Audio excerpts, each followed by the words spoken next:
നമസ്കാരം. നിലമ്പൂരിലേക്ക് എല്ലാ പ്രേക്ഷകർക്കും സ്വാഗതം. PV അൻവർ കൂടി സ്ഥാനാർത്ഥിത്വം പ്രഖ്യാപിച്ചതോടെ ചതുഷ്കോണ രാഷ്ട്രീയ പോരാട്ടത്തിലേക്ക് നീങ്ങുകയാണ് നിലമ്പൂർ. തന്റെ UDF പ്രവേശനം തടഞ്ഞതിന് പിന്നിൽ പിണറായി വിജയൻ, VD സതീശൻ നെക്സസ് ആണ് എന്ന ആരോപണം ഉയർത്തിക്കൊണ്ടാണ് അൻവർ കളത്തിലേക്ക് ഇറങ്ങുന്നത്. അൻവർ എന്ന അധ്യായം അടഞ്ഞു എന്നാണ് പ്രതിപക്ഷ നേതാവിന്റെ ഇന്നത്തെ പ്രതികരണം. അൻവർ വിഷയത്തിൽ VD സതീശൻ അനാവശ്യ വാശി കാട്ടിയെന്ന ലീഗ് യോഗത്തിലെ വിമർശനവും ശ്രദ്ധേയമാണ്. PV അൻവറുമായി കൂടിക്കാഴ്ച നടത്തിയ രാഹുൽ മാങ്കൂട്ടത്തിലിനെ തള്ളുകയാണ് VD സതീശനും UDF നേതൃത്വവും. പ്രചാരണ രംഗത്തേക്ക് വരികയാണെങ്കിൽ മുഖ്യമന്ത്രിയെ തന്നെ LDF ഇന്ന് കളത്തിലിറക്കി.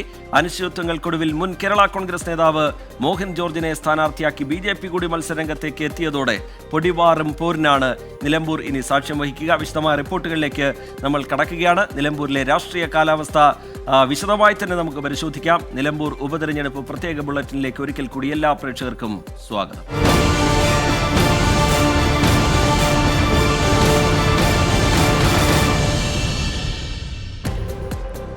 നിലമ്പൂരിലെ LDF കൺവെൻഷനിൽ PV അൻവറിനെ കടന്നാക്രമിച്ചും വികസന നേട്ടങ്ങൾ നിരത്തിയും മുഖ്യമന്ത്രി പിണറായി വിജയൻ.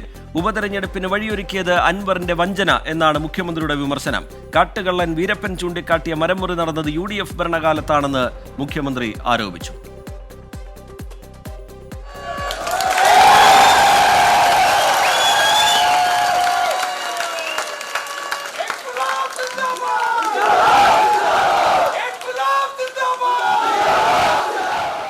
LDFന്റെ മണ്ഡലം കൺവെൻഷൻ ഉദ്ഘാടനം ചെയ്തുകൊണ്ടാണ് മുഖ്യമന്ത്രി പ്രചാരണ പരിപാടികൾ തുടങ്ങിയത്. സർക്കാരിന്റെ വികസന നേട്ടങ്ങൾ വിശദീകരിച്ച മുഖ്യമന്ത്രി തുടർഭരണത്തിന്റെ ആവശ്യകത ഊന്നിപ്പറഞ്ഞു.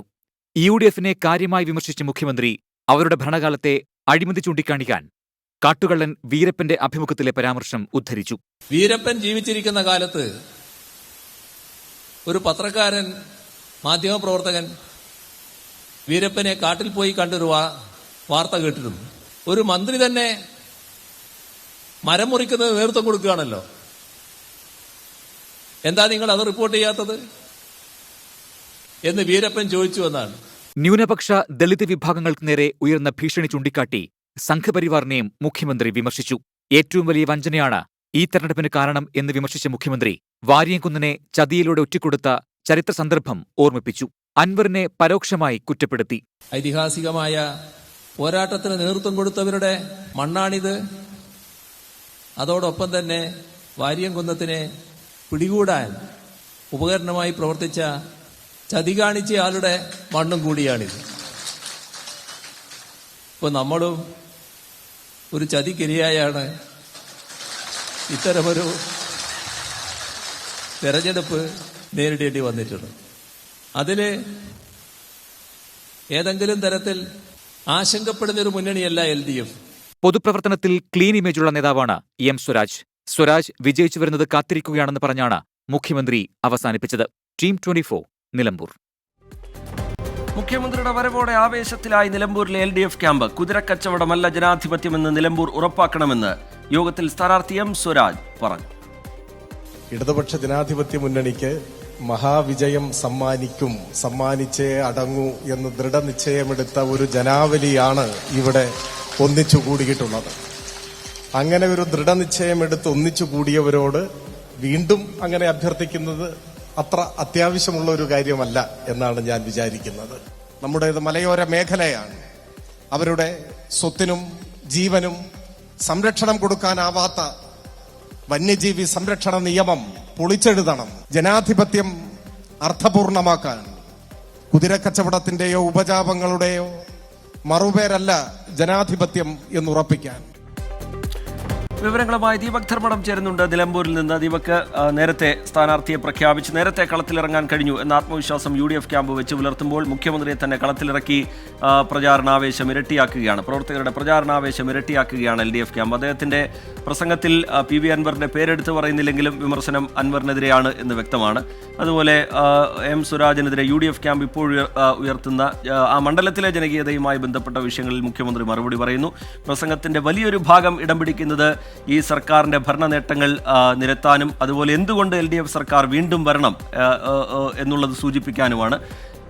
ഈ സർക്കാരിന്റെ വിലയിരുത്തലായി നിലമ്പൂർ തെരഞ്ഞെടുപ്പ് മാറും എന്ന് LDF ക്യാമ്പ് ഉറച്ചു വിശ്വസിക്കുന്നു എന്നതിന്റെ സൂചന കൂടിയാണോ മുഖ്യമന്ത്രിയുടെ ഇന്നത്തെ പ്രസംഗം? ദീപക് ധർമ്മടം. റീജിത്ത്, അങ്ങനെ തന്നെ നമുക്ക് വിലയിരുത്തേണ്ടി വരും. തുടർ ഭരണത്തിനൊരു തുടർച്ച നൽകുന്നതിന്റെ തുടക്കം നിലമ്പൂരിൽ നിന്നാകട്ടെ എന്നുള്ളതാണ് മുഖ്യമന്ത്രി പിണറായി വിജയൻ പറഞ്ഞത്. നമ്മളൊരു കാര്യം മനസ്സിലാക്കേണ്ടത്, സ്ഥാനാർത്ഥി നിർണയം ഉൾപ്പെടെയുള്ള കാര്യത്തിൽ ബഹുദൂരം UDF-നേക്കാൾ പുറകിലായിരുന്ന CPM ഒരു സർജിക്കൽ സ്ട്രൈക്കിലൂടെ, ഒരു പൊളിറ്റിക്കൽ സർജിക്കൽ സ്ട്രൈക്ക് വെള്ളിയാഴ്ച നടത്തുന്നു. സ്വരാജിനെ സെക്രട്ടേറിയറ്റ് സ്ഥാനാർത്ഥിയായി പ്രഖ്യാപിക്കുന്നു. ശനിയാഴ്ച സ്വരാജിന്റെ ആവേശകരമായ മണ്ഡലത്തിലേക്കുള്ള എൻട്രി, അത് കഴിഞ്ഞ് ഞായറാഴ്ചയാകുമ്പോഴേക്കും, 3-ാം ദിനമാകുമ്പോഴേക്കും മുഖ്യമന്ത്രി വന്നുകൊണ്ട് വലിയ പ്രചരണത്തിന്റെ ആഘോഷത്തിന്റെ ഉദ്ഘാടനം, അതായത് പ്രചരണ ആഘോഷമാക്കി മാറ്റി എന്നുള്ളതാണ് വസ്തുത. വലിയ ജനാവലിയായിരുന്നു. ഒരുപക്ഷെ CPIM-ന് നിലമ്പൂരിൽ സംഘടിപ്പിക്കാവുന്ന വലിയ ജനാവലിയെ പങ്കെടുപ്പിച്ചുകൊണ്ടായിരുന്നു റാലി. മുഖ്യമന്ത്രിയാണെങ്കിൽ ഉദ്ഘാടന പ്രസംഗം ആറ്റിക്കുറിക്ക് 45 മിനിറ്റ്, അത് തുടങ്ങിയത് തന്നെ വഞ്ചനയുടെ കഥ പറഞ്ഞുകൊണ്ടാണ്. അൻവറിന്റെ പേര് പറയാതെ ഒരു വലിയ വഞ്ചനയുടെ, കൊടിയ വഞ്ചനയുടെ ബാക്കി പത്രമാണ് ഈ ഉപതെരഞ്ഞെടുപ്പ് എന്ന് പറയുന്നു. അത് കഴിഞ്ഞ് നേരെ വാര്യൻകുന്നത്തിൻ്റെ അടുത്തേക്ക് പോകുന്നു. വാര്യൻകുന്നിനെ പോലെ ബ്രിട്ടീഷുകാർക്കെതിരെ യുദ്ധപ്രഖ്യാപനം നടത്തി മലയാള രാജ്യം എന്ന് പ്രഖ്യാപിച്ച ഒരാളുടെ മണ്ണാണിത്. പക്ഷേ ആ വാര്യൻകുന്നിനെ ഒറ്റിക്കൊടുത്ത വഞ്ചകരുടെ മണ്ണ് കൂടിയാണ് ഇത് എന്ന് പറയുന്നു. ഭരണ നേട്ടങ്ങൾ എണ്ണിപ്പറയുന്നു. ഓരോ രംഗങ്ങൾ വകുപ്പ് തലത്തിൽ, ആരോഗ്യം, വിദ്യാഭ്യാസം എണ്ണിപ്പറഞ്ഞു നീങ്ങുന്നു. മതവർഗീയതയെക്കുറിച്ച് പറയുന്നു. ദേശീയ തലത്തിലുള്ള അക്രമങ്ങളെക്കുറിച്ച്, ന്യൂനപക്ഷ അക്രമങ്ങളെക്കുറിച്ച് പറയുന്നു. ഇതെല്ലാം എണ്ണിപ്പറഞ്ഞുകൊണ്ട് ക്ലീൻ ഇമേജുള്ള സ്വരാജിനെ വലിയ വിജയം നൽകണം എന്ന് പറയുന്നു. ഞങ്ങൾ കാത്തിരിക്കും. അങ്ങനെ പറയുമ്പോൾ അതിന് വലിയ മാനമുണ്ട്, അർത്ഥമുണ്ട്. ഒരുപക്ഷേ സ്വരാജിനെ ആ രീതിയിൽ പരിഗണിക്കാൻ കാത്തിരിക്കുന്നു എന്ന സൂചന നൽകാൻ തന്നെ മുഖ്യമന്ത്രി തയ്യാറാകുന്നു. നിങ്ങൾ വലിയ വിജയം നൽകി നിലമ്പൂരിൽ നിന്നും തിരുവനന്തപുരത്തേക്ക് അയക്കൂ എന്ന് പറഞ്ഞുകൊണ്ടാണ് മുഖ്യമന്ത്രി അവസാനിപ്പിച്ചത്. വളരെ കൃത്യമായി വലിയ രീതിയിൽ ഇടതുമുന്നണി നിലമ്പൂരിൽ ആവേശം തീർക്കാൻ ഈ മുഖ്യമന്ത്രിയുടെ പരിപാടിയോടുകൂടി സാധിച്ചു എന്നുള്ളതാണ് വസ്തുത. ശരി, ദീപക് ധർമ്മടം നിലമ്പൂരിൽ നിന്ന് വിവരങ്ങൾ പങ്കുവെക്കുകയായിരുന്നു. നിയമസഭയിൽ M സ്വരാജിനെ കാത്തിരിക്കുന്നു എന്നാണ് പിണറായി വിജയന്റെ, മുഖ്യമന്ത്രിയുടെ ഇന്നത്തെ പ്രസംഗത്തിലെ ഒരു ഭാഗം. PV അൻവറിനെ കടന്നാക്രമിക്കുന്നുണ്ട് അദ്ദേഹം. അതുപോലെ തന്നെ ഈ സർക്കാരിന്റെ വികസന നേട്ടങ്ങൾ, ഭരണ നേട്ടങ്ങളൊക്കെ വിശദീകരിക്കുന്ന LDF ക്യാമ്പിന് എന്തായാലും മുഖ്യമന്ത്രിയുടെ വരവ് പ്രചാരണാവേശം ഇരട്ടിയാക്കുന്നുണ്ട് എന്ന കാര്യത്തിൽ യാതൊരു തർക്കവുമില്ല.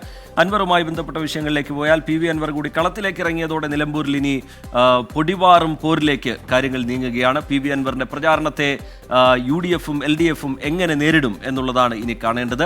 PV അൻവറിനായി വരും ദിവസങ്ങളിൽ മമതാ ബാനർജി ഉൾപ്പെടെയുള്ള നേതാക്കൾ പ്രചാരണത്തിന് എത്തിയേക്കും എന്നുള്ള വിവരം കൂടി പുറത്തു വരുന്നുണ്ട്.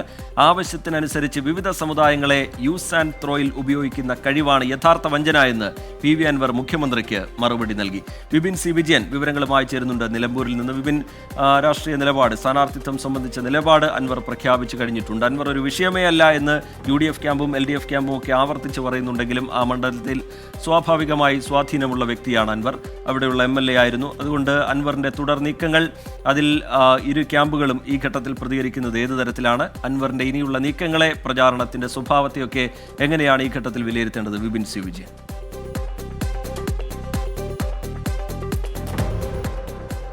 PV അൻവർ മത്സരിക്കുമോ എന്നുള്ളതായിരുന്നു ഈ ഒരു ഉപതെരഞ്ഞെടുപ്പിന്റെ ഏറ്റവും വലിയ രാഷ്ട്രീയ ആകാംക്ഷ. കഴിഞ്ഞ ഒരാഴ്ചയായി നടക്കുന്ന രാഷ്ട്രീയ നാടകങ്ങൾക്കൊടുവിൽ PV അൻവർ ഇന്ന് സ്ഥാനാർത്ഥിത്വം പ്രഖ്യാപിച്ചിരിക്കുന്നു. നാളെ നാമനിർദ്ദേശ പത്രിക സമർപ്പിക്കും. പിന്നീട് പ്രചാരണ ചൂടിലേക്ക് കടക്കുകയാണ്. അപ്പോൾ LDF-ന്റെയും UDF-ന്റെയും സ്ഥാനാർത്ഥിക്കൊപ്പം തന്നെ PV അൻവറും ഇനി ഉണ്ടാവും. ഇപ്പോൾ PV അൻവർ ലക്ഷ്യമിടുന്നത് രണ്ട് സ്ഥാനാർത്ഥികളുടെയും കടന്നാക്രമിച്ചുകൊണ്ട്, താനാണ് ബദൽ എന്ന് സ്ഥാപിച്ചുകൊണ്ട് ആ വോട്ടുകളിൽ ഒരു അടർത്തൽ ഉണ്ടാക്കുക എന്നുള്ളതാണ്. അങ്ങനെ അടർത്തി വോട്ടുകൾ എടുക്കുക എന്നുള്ളതാണ്. അത് പ്രകാരം തന്നെയായിരുന്നു ഇന്നത്തെ വാർത്താ സമ്മേളനം. അതിലേക്കൊരു ചൂണ്ടുപലകയായിരുന്നു ഇന്നത്തെ വാർത്താ സമ്മേളനം.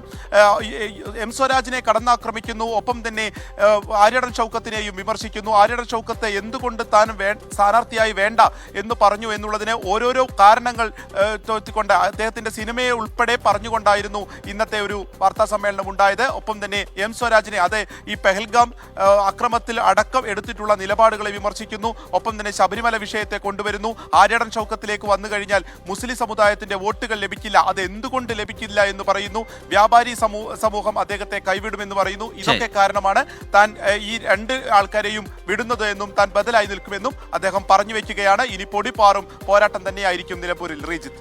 ശരി, നിലമ്പൂരിൽ നിന്ന് വിപിൻ സി വിജയൻ വിവരങ്ങൾ പങ്കുവെക്കുകയായിരുന്നു. പി വി അൻവറിന്റെ പ്രചാരണത്തെ UDF-ഉം LDF-ഉം ഒക്കെ എങ്ങനെയാണ് ഇനി നേരിടുക എന്നുള്ളതൊക്കെ പ്രധാനപ്പെട്ട ചോദ്യമാണ്. എന്തൊക്കെ വിഷയങ്ങളാണ് ഈ പ്രചാരണ രംഗത്ത് പി വി അൻവർ ഇനി ഉയർത്താൻ പോകുന്നത്? മുഴുവനായി ഇന്നത്തെ വാർത്താ സമ്മേളനത്തിൽ പറഞ്ഞിട്ടില്ല. ഇനിയും കാര്യങ്ങൾ പറയാനുണ്ട് എന്നുള്ളതാണ് അൻവറിന്റെ നിലപാട്.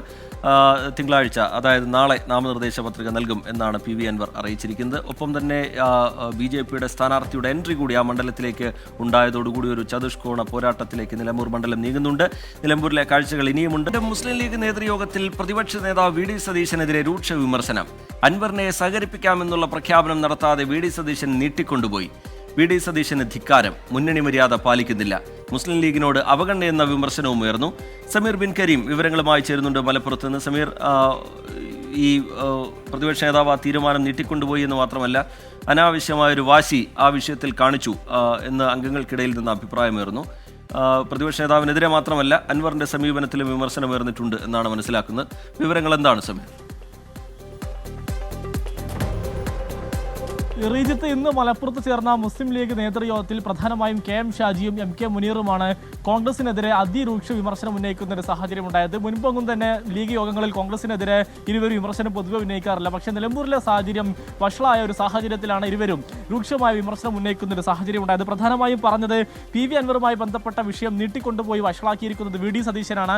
VD സതീശൻ മുന്നണി മര്യാദ ഒരു തരത്തിലും പാലിക്കുന്നില്ല. നേരത്തെ ഉണ്ടായിരുന്ന പ്രതിപക്ഷ നേതാക്കളൊക്കെ തന്നെ ലീഗിനെ പരിഗണിച്ചിരുന്നു, ലീഗുമായി ബന്ധപ്പെട്ട് കാര്യമായ ആശയവിനിമയം നടത്താറുണ്ട്. എന്നാൽ VD സതീശന്റെ ഭാഗത്ത് നിന്ന് അത്തരം ഒരു നീക്കം കാണുന്നില്ല. അതുകൊണ്ട് തന്നെ സതീശൻ ധിക്കാരത്തോടെ കൂടിയാണ് പെരുമാറുന്നത് എന്നുള്ള ഒരു വിമർശനം KM ഷാജിയും MK മുനീറും മുന്നോട്ട് വെക്കുന്നൊരു സാഹചര്യം ഉണ്ടായി. ലീഗ് മധ്യസ്ഥത ഒഴിച്ചു കഴിഞ്ഞാൽ പല പ്രശ്നങ്ങളും പരിഹരിക്കപ്പെടുമെന്നുള്ള ഒരു പ്രതീതി അല്ലെങ്കിൽ ഒരു ചിത്രം ഉണ്ടായിരുന്നു. അത് കളഞ്ഞു കുളിച്ചു എന്നുള്ള കാര്യം പറഞ്ഞു. അതോടൊപ്പം തന്നെ ഈ വിമർശനങ്ങളൊക്കെ തന്നെ PK കുഞ്ഞാലിക്കുട്ടി പിന്തുണക്കുകയും വിഷയം ഗൗരവതരമുള്ള കാര്യമാണെന്നും ഈ തെരഞ്ഞെടുപ്പ് കഴിഞ്ഞാൽ ഇതുമായി ബന്ധപ്പെട്ട് കോൺഗ്രസ് നേതൃതലത്തിൽ നിന്നും ബന്ധപ്പെടും, അപ്പോൾ ഈ വിഷയങ്ങളൊക്കെ തന്നെ സംസാരിക്കാമെന്നുള്ളതുമാണ് PK കുഞ്ഞാലിക്കുട്ടി വിഷയത്തിൽ പറഞ്ഞത്. മാത്രമല്ല, ഇങ്ങനെ പോവുകയാണെങ്കിൽ അടുത്ത തെരഞ്ഞെടുപ്പ് അടുക്കുന്ന സാഹചര്യത്തിൽ മാറി ചിന്തിക്കേണ്ട ഒരു അവസ്ഥയിലേക്ക് കാര്യങ്ങൾ പോകുമെന്നും ലീഗ് നേതൃത്വം PK കുഞ്ഞാലിക്കുട്ടി അടക്കമുള്ളവർ യോഗത്തിൽ പറയുന്ന ഒരു സാഹചര്യം ഉണ്ടായി. ഈ PV അൻവറിനെ അസോസിയേറ്റ് അംഗമാക്കാമെന്നുള്ള ഒരു തീരുമാനം നേരത്തെ തന്നെ UDF യോഗത്തിൽ എടുത്തതാണ്. പക്ഷേ ഇതുമായി ബന്ധപ്പെട്ട പ്രഖ്യാപനം നടത്താൻ സതീശനെ തീരുമാനിക്കുകയും ചെയ്തു. എന്നാൽ സതീശൻ ഇതുമായി ബന്ധപ്പെട്ട പ്രഖ്യാപനം നടത്താതെ നീട്ടിക്കൊണ്ടുപോവുകയും തുടർച്ചയായുള്ള അൻവറിന്റെയും സതീശന്റെയും പത്രസമ്മേളനങ്ങളും പരസ്യ വിമർശനങ്ങളുമാണ് വിഷയത്തെ കൂടുതൽ വഷളാക്കിയത് എന്നുള്ളതുമാണ് ലീഗ് വിമർശനം ഉയർത്തിയിരിക്കുന്നത്.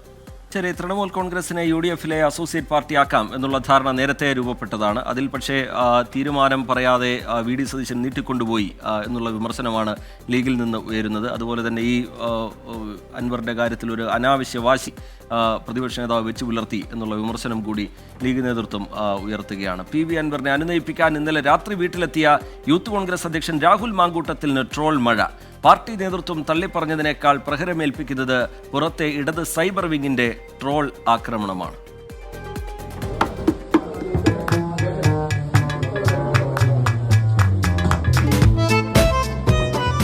ഇനി UDF-ലേക്ക് ഇല്ലെന്ന് ഉറപ്പിച്ചു പറഞ്ഞ PV അൻവറിനെ അനുനയിപ്പിക്കാൻ ഇന്നലെ അർദ്ധരാത്രിയാണ് രാഹുൽ ഓദായിലുള്ള വീട്ടിലേക്ക് എത്തിയത്.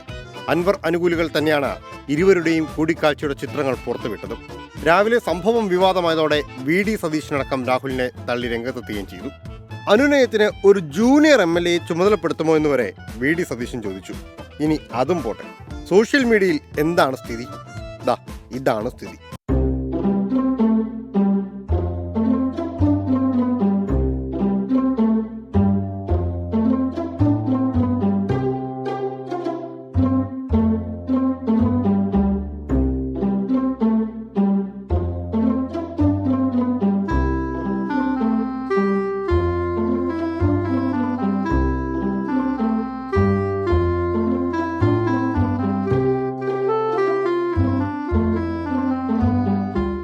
ഒരു പടി കൂടി കടന്ന് പാലക്കാട്ടും രാഹുൽ രാത്രി തന്നെ കാണാനെത്തി പിന്തുണ തേടിയിരുന്നുവെന്നാണ് അൻവർ പറയുന്നത്.